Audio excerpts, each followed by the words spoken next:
It is time now for Better Money. The new year will be here soon, so what are some things you can do to keep your finances in good shape as you head on into 2022?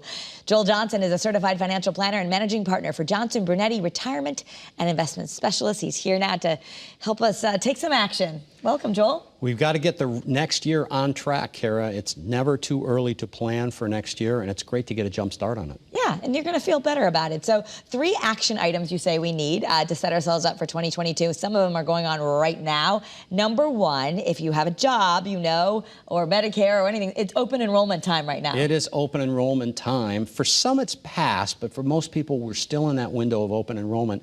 And it's really important that you look at what are your health insurance choices? What about my 401k? Can I contribute more money to my 401k? Disability insurance, which is probably one of the most important insurances that a worker can have. So you want to make sure you've maxed out your disability during that open enrollment also. Okay, so if it asked you, do you want to pay more for disability insurance, you would say yes. Absolutely. Okay. Number 2, taxes may be higher. So that's an issue for some folks.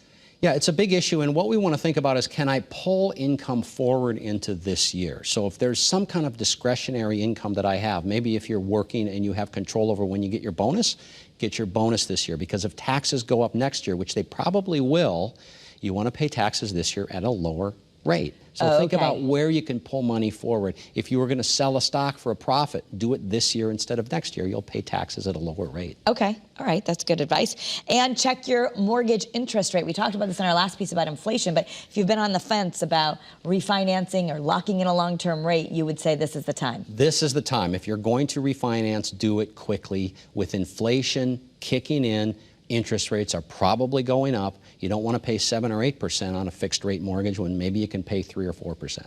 Okay.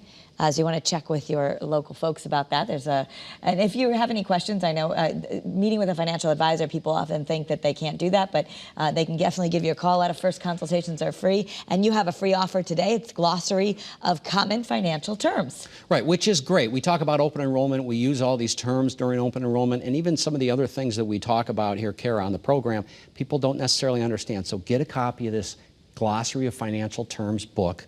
It's very valuable, and it'll also direct you to other resources if you need those. And it's free. So to get the free offer, or maybe you want to ask Joel a question, just visit bettermoneytv.com. You'll send it out and answer the people's questions. We sure will, Kara. Alrighty, thanks, Joel. Thanks, Kara. That's Better Money.